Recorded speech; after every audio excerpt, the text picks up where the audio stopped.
Russian-Belarusian exercises Zapad 2025 will take place in Belarus as early as September. Although formally defensive in nature, they are of concern to the socialites of NATO countries, including Poland. We will talk about it with General Stanislaw Kozier about the threat and Poland's preparations. Good morning. Good morning to you. Dzień dobry Państwu. How do you think all these exercises should be understood from a military point of view, Zapad 2025? Is it such a formal part of the Russian strategy of pressure against NATO? Zapad 2025 exercise is one in a series of such exercises Russia is conducting. Są jednym z całej serii tego typu ćwiczeń, jakie Rosja prowadzi. These are mainly exercises to verify or test, to check the actual operational plans that are prepared in preparation for war. Sprawdzenie rzeczywistych planów operacyjnych, które są przygotowywane na czas wojny. This is the role of exercises in all countries. This type of strategic exercises, this is what they primarily serve. Therefore, it is very important to observe, monitor, analyze this exercise well, because it is possible to draw conclusions from it as to what are the real, viable operational plans of this exerciser, in this case, Russia. Realne plany operacyjne tego ćwiczącego, w tym przypadku Rosji. These Zapad exercises, as the name implies by the way, are about the Western strategic direction for Russia. Dla Rosji zachodniego kierunku strategicznego. So in general, the North Atlantic Alliance and Ukraine lie in this Western direction, the great Russian strategic direction. Therefore, these exercises could be about either preparations or plans, concept of war with the North Atlantic Alliance, or perhaps war or some subsequent operations, change of war, and so on with Ukraine.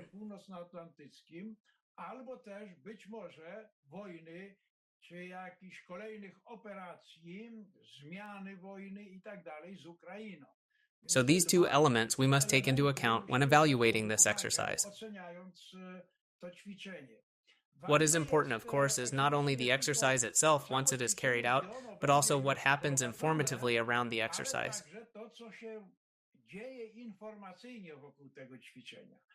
This is because Russia realizes that the West, which is observing these exercises, just wants to know something real about Russian plans.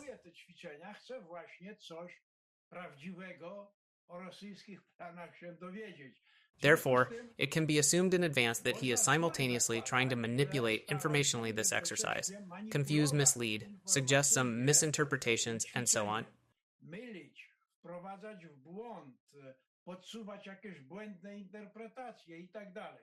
And that's certainly what we're probably dealing with in relation to this year's exercise because we're hearing different information about it.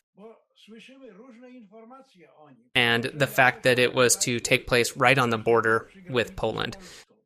And it's now that it's shifted the main points of this exercise more to the east, towards perhaps there closer to this main focus of the Russian-Ukrainian war.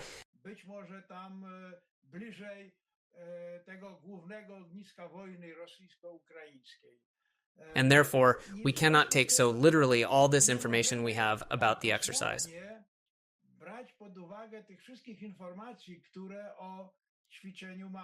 We must not allow ourselves to be misled, but at the same time observe very carefully the preparation and conduct of this exercise. Poland also said that it sort of announced its own exercise in September. And what do you think? Do they have such a real deterrent value, or is it more about such a more symbolic one here?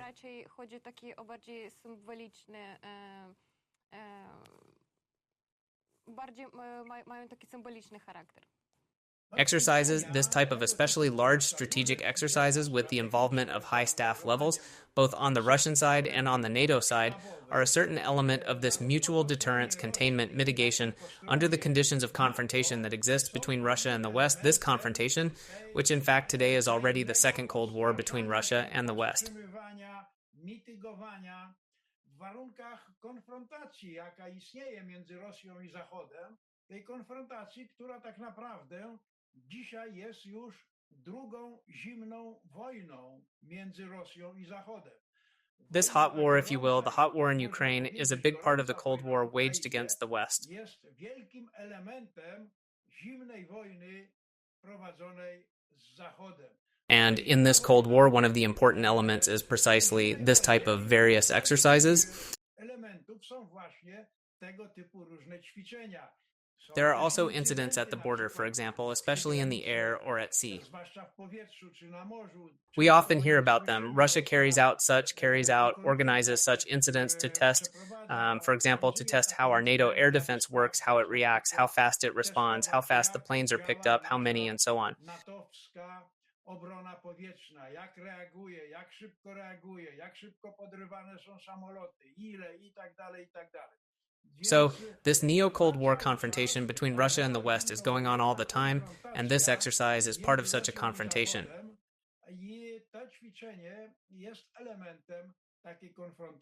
Therefore, the alliance organizes, it must organize similar ventures to show Russia that it is also prepared to conduct such operations.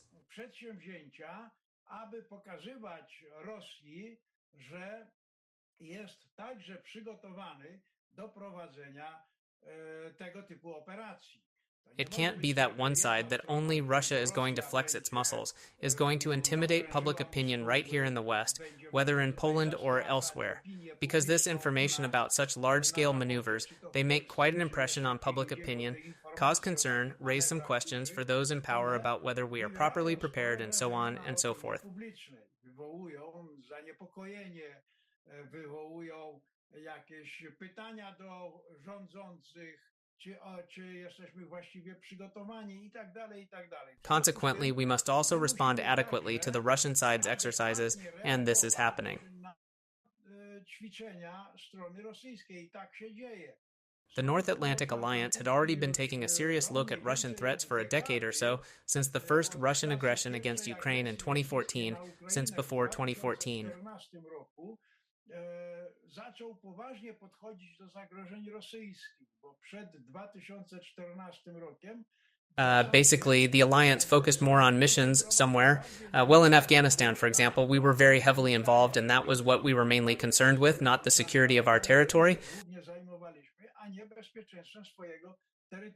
But over the last decade, it's just that NATO has sort of returned to its core mission, and as a result, one of the elements of this ongoing defense policy of the alliance is also these joint exercises that are very often organized in different regions of NATO, and it's in the north, and it's naval exercises, and it's just these kinds of land-based different or air-land, air-sea maneuvers and exercises along the entire eastern flank to show Russia that we also have our plans, that we are also prepared to possibly repel, possibly like the rest. Manewry i ćwiczenia wzdłuż całej wschodniej flanki, aby pokazać Rosji, że my również mamy swoje plany, że my jesteśmy również przygotowani na odpieranie ewentualnej agresji. Lithuania and Poland are also preparing an evacuation plan for civilians. How do you think, is Polish society already so psychologically and informationally prepared for crisis situations? For example, such as evacuation, state of emergency, or such real military threats. Prepared, but not to the end. We are in the process. We are actually in the process of building this strategic resilience of the state, society, and individual citizens. This purpose is well served by various undertakings, including, for example, training of the population, training of individual citizens, going out with an offer to these citizens, for example, to come to volunteer, train in various ways, whether very short, 1 day or 1 week, various forms of training, to be able to behave under critical conditions, including war conditions. Przeszkolenia, aby umieć się zachowywać w warunkach krytycznych, w tym także w warunkach wojennych. This is a relatively new challenge for our citizens, for our society. This direct threat of war, as I mentioned, it has actually and realistically been taken into account for about a decade, since the time when Russia practically showed a little of its imperial policy, doctrine, with not just some kind of informational scare, but real implementation on the example of the war in Ukraine. And since then, in Poland too, various projects have been prepared to increase our country's resilience to threats. ale realnej realizacji na przykładzie wojny w Ukrainie i od tamtej pory w Polsce także przygotowywane są różne przedsięwzięcia dla zwiększenia odporności naszego państwa na zagrożenia. The recently adopted law on civil protection and civil defense in case of emergency, NO, at the moment is sort of being dissected into various small executive tasks.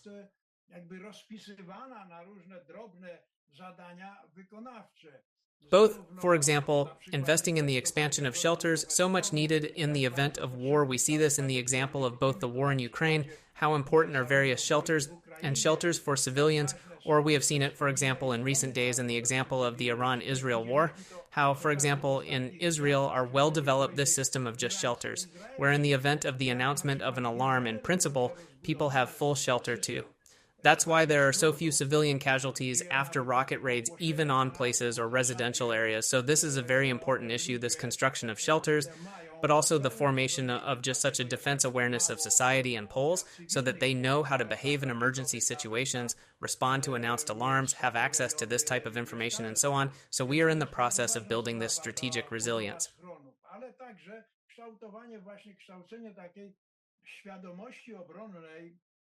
Społeczeństwa i Polaków, aby umieli się zachowywać w sytuacjach zagrożeń, reagować na ogłaszane alarmy, mieć dostęp do tego typu informacji i tak dalej. Więc jesteśmy w trakcie budowania tej odporności strategicznej. It can't be said that we already have it all built. Wszystko zbudowane.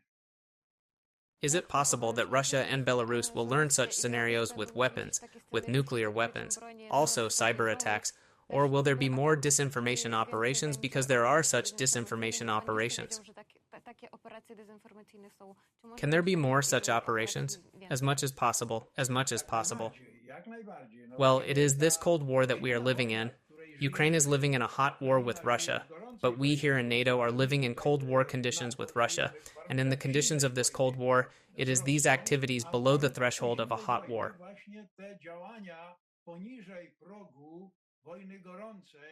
We so generically call them now various hybrid activities, which include precisely in particular the completely new space of confrontation that is cyberspace.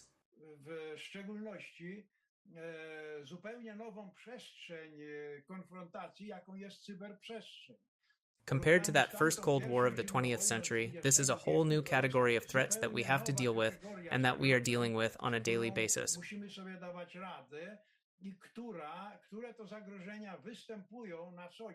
Every now and then we hear about various cyber operations, about hacking into information systems, so it's these cyber operations.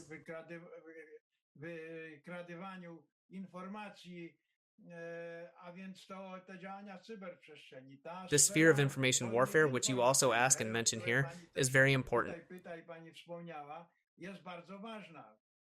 Psychological such pressure on public opinion, for example, to discourage us from supporting the struggling Ukraine, right? These are specially conducted disinformation operations, assuming to conflate, for example, Poles with Ukrainians, assuming to discourage Poles from supporting Ukraine, because Russia's main concern at the moment has been for a few years since it carried out its aggression against Ukraine. Russia's main concern at the moment is to discourage people in the West as much as possible from supporting Ukraine, because Russia realizes that if the West stopped helping Ukraine alone, left to its own devices, would not stand much of a chance in any further war with Russia.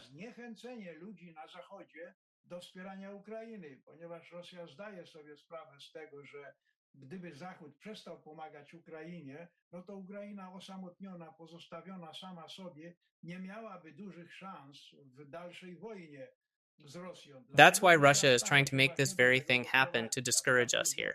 And this purpose is well served from the Russian point of view by these disinformation operations, in which Russia specializes, by the way, not from today, but for a long time, this type of activity has been well organized.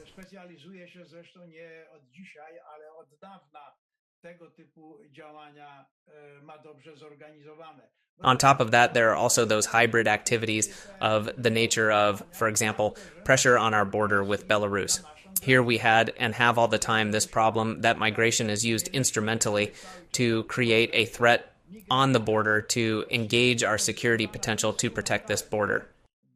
rozważania zagrożenia na granicy, do angażowania naszego potencjału bezpieczeństwa do ochrony tej granicy, Let's note that a sizable portion of our military is engaged to cover the border with Belarus directly. do osłony bezpośrednio granicy z Białorusią. There is a military operation there all the time, strengthening the border guards because of these hybrid threats, migration threats. Z uwagi na te zagrożenia hybrydowe, zagrożenia migracyjne.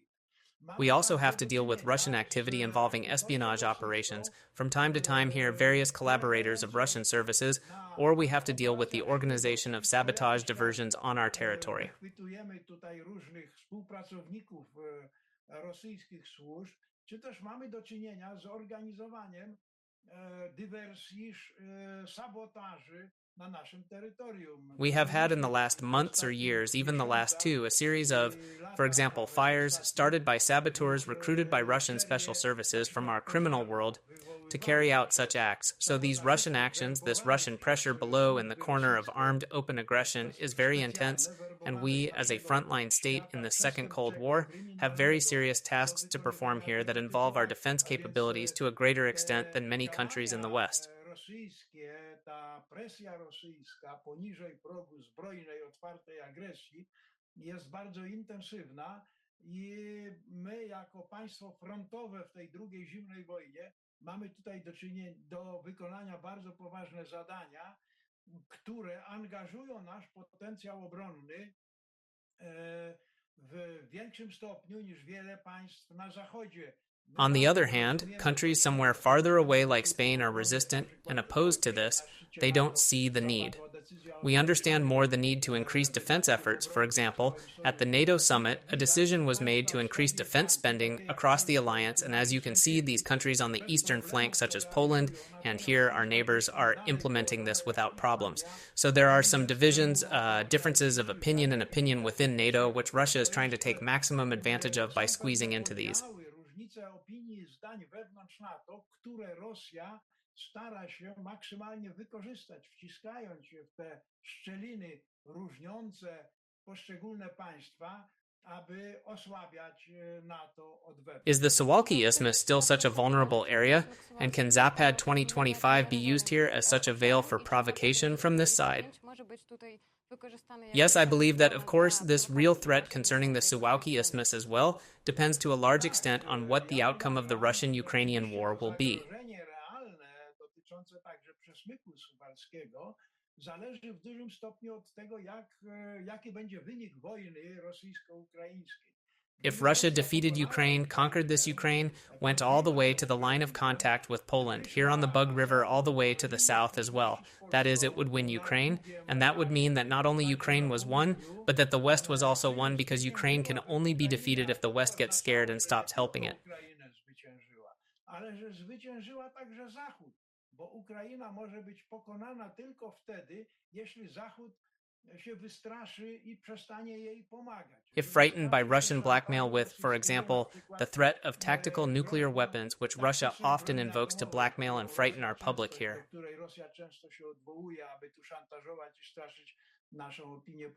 So if Russia defeated Ukraine, which would mean that the West also lost this Cold War battle with Russia, then Russia's next target after some time, after sort of licking those wounds of its in the Ukrainian war, because after all, it is suffering heavy losses there.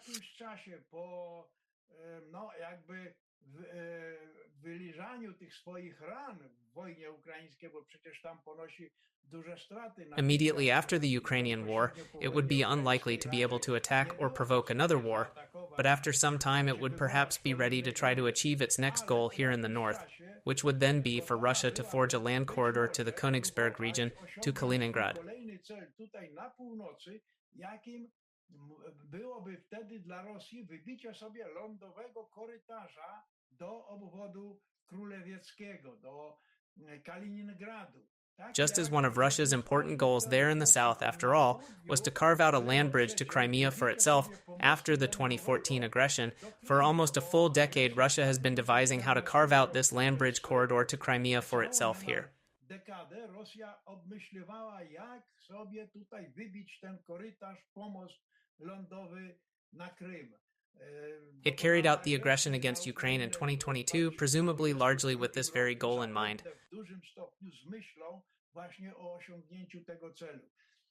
So here in the north is a similar little situation today. The Kaliningrad region is something like Crimea was when Russia conquered it in 2014 and was isolated Crimea from all of Russia's strategic territory.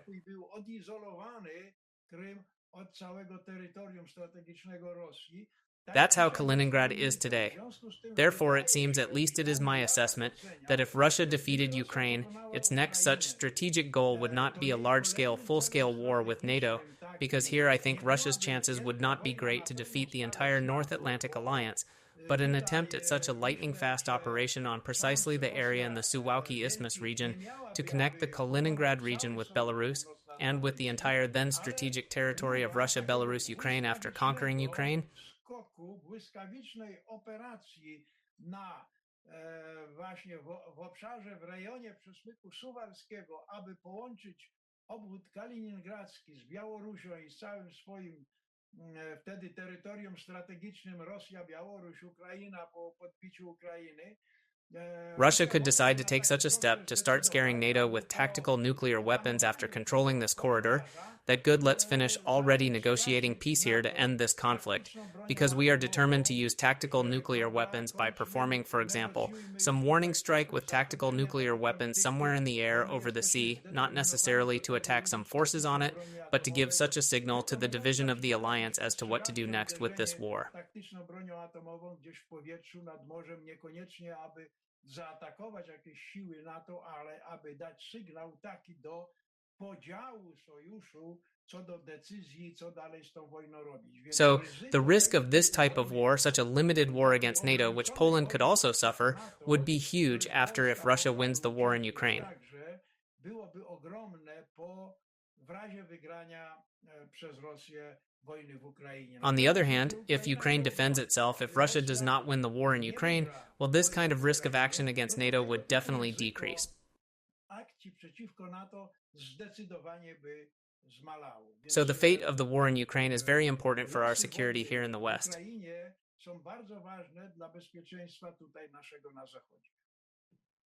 Exactly what other signals is Russia now sending to Poland and the West in general through all these maneuvers?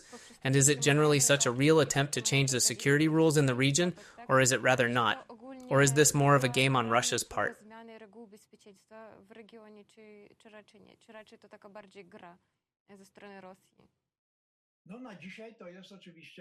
For today, it is obviously a strategic game, so to speak, such a hybrid pressure. This is simply an element of very hybrid pressure, which for today, over this immediate period, as long as Russia is forced to wage war against Ukraine, the main purpose of all these operations performed by Russia against the West, including Poland, is precisely to refer to the war in Ukraine.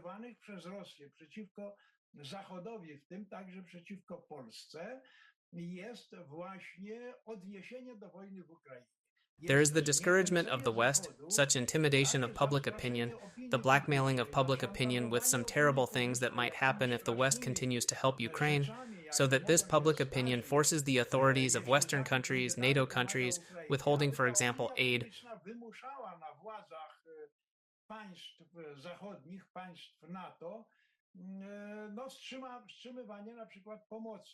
So far as we can see, this Russian operation is not effective. However, the West, especially I am talking about Europe, the European countries, are determined to help Ukraine. This was shown, for example, by the meetings, talks, and decisions of individual European countries at the NATO summit in The Hague, where the commitment of the Allies was emphasized, further support for Ukraine. Gdzie podkreślono zaangażowanie sojuszników w dalsze wspieranie Ukrainy. So this Russian hybrid pressure, for the time being, is not effective. There is, of course, some risk associated with U.S. global policy in this regard, because the United States, as a global power, has, as we know, interests not only here in the region of Europe, which concerns us most, but has its strategic interests in other regions, especially in the Indo-Pacific. There is China, or in the Middle East, has recently demonstrated such very serious involvement after all U.S. strikes on Iran.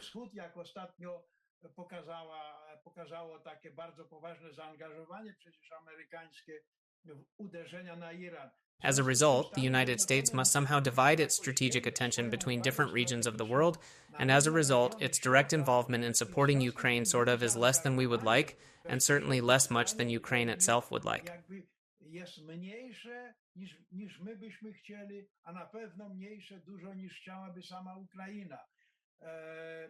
Therefore, the burden of supporting Ukraine necessarily shifts more to European countries, and for the time being, these European countries are giving evidence that they are taking up this task, taking up this challenge of reducing American involvement in order to fill this assurance gap with their efforts. Zmniejszenia zaangażowania amerykańskiego, aby tę lukę zapełnić swoim wysiłkiem. That's why Russia has recently focused its hybrid pressure, its information, diplomatic disinformation, cyber, and all kinds of other focused strategic attention on Europe, not on the United States. As it was until recently, it was the United States that was in Russian doctrine, in Russian plans, in Russian concepts, and Russian policy. Było jeszcze niedawno, to Stany Zjednoczone były w doktrynie rosyjskiej, w planach rosyjskich, w koncepcjach, w polityce rosyjskiej. The United States was that main adversary of Russia, and Europe was that auxiliary helper of such Americans in this regard. It is today that the entire Russian strategy is mainly focused on European countries, because they are the focus of support for Ukraine.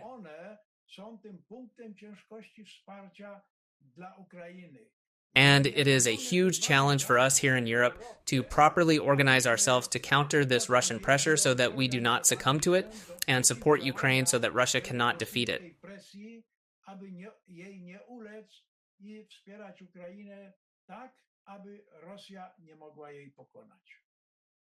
And then, in your opinion, what such should be Poland's priorities now and in general in the coming months, let's say, both in military and civilian terms, of course?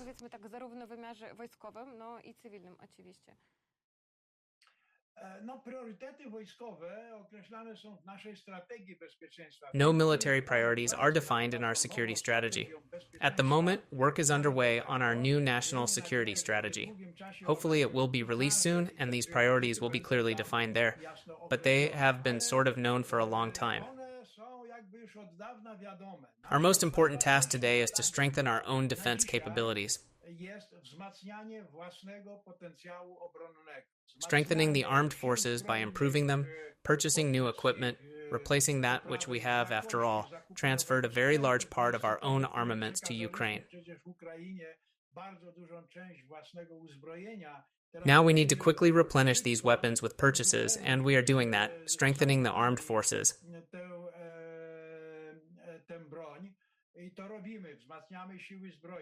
The second issue, the second priority, is our external alliances, especially the North Atlantic Alliance, which is here such a major external pillar supporting our security.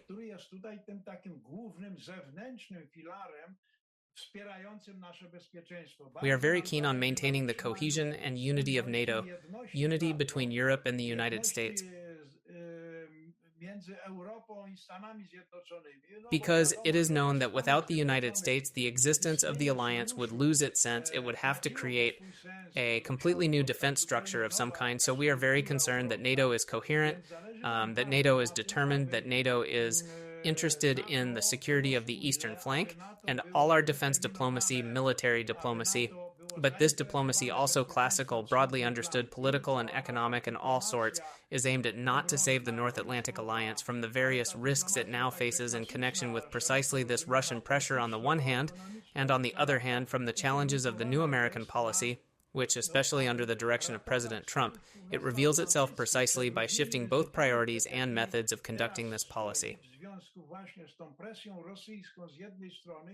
I z drugiej strony przed wyzwaniami nowej polityki amerykańskiej, która zwłaszcza pod kierunkiem prezydenta Trumpa, ona się wyjawnia właśnie przenoszeniem zarówno priorytetów, jak i metod prowadzenia tej polityki. Under these conditions, we must be concerned and strive to work out new formulas to strengthen the North Atlantic Alliance. For example, by European countries taking more and more responsibility for the functioning of NATO, for the tasks carried out by NATO. Coraz większej odpowiedzialności za funkcjonowanie NATO, za zadania realizowane przez NATO. We can say that we care about this, about the Europeanization of the North Atlantic Alliance, because up to now the North Atlantic Alliance has been, as we can figuratively say. It used to be that when the first bicycles appeared, the lady can see them somewhere in the pictures, such a big one wheel, and the other tiny, such a support. That's what it looked like until now, that the United States was the big wheel in the bicycle. In the old school bicycle, it was the big wheel, and Europe was the tiny wheel.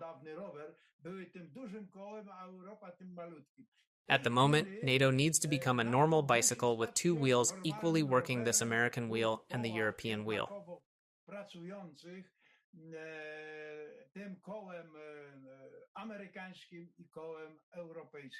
This is what we care about, so that the North Atlantic Alliance is just such a two-part, well-cooperating mechanism. Well, and the third thing is the European Union. For us, also very important is the external structure that supports our security, especially in the area of capacity building, the defense industry, cooperation precisely in the field of defense industries, defense outlays, expansion of defense infrastructure on our territory, and so on. So these main priorities are our own capacity, NATO effective, and strengthening relations with the European Union.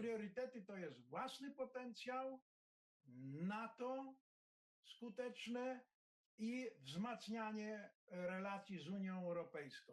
Of course, we need to encapsulate all this with good relations with our neighbors as well.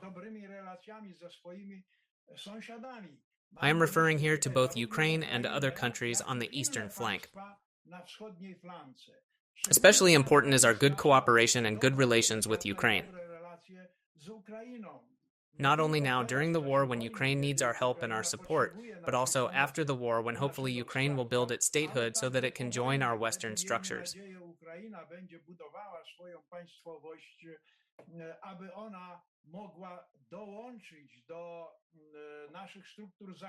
We are a huge supporter of Ukraine's membership in NATO and the European Union, because it is a guarantee that Ukraine's membership in these Western structures is a guarantee that Russia will no longer decide to attack Ukraine, at least as easily as it did in 2014 and 2022.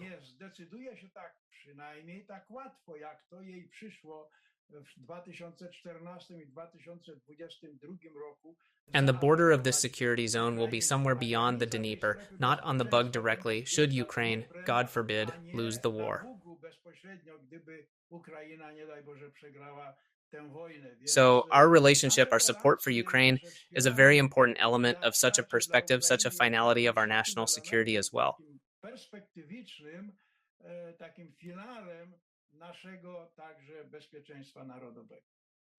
Very serious years are yet to come, and a great deal of work. I thank you sincerely for the conversation and also remind you that the guest of our conversation was General, former head of the National Security Bureau, Stanislaw Kozier. Thank you very much for the interview. Goodbye. Thank you. Goodbye.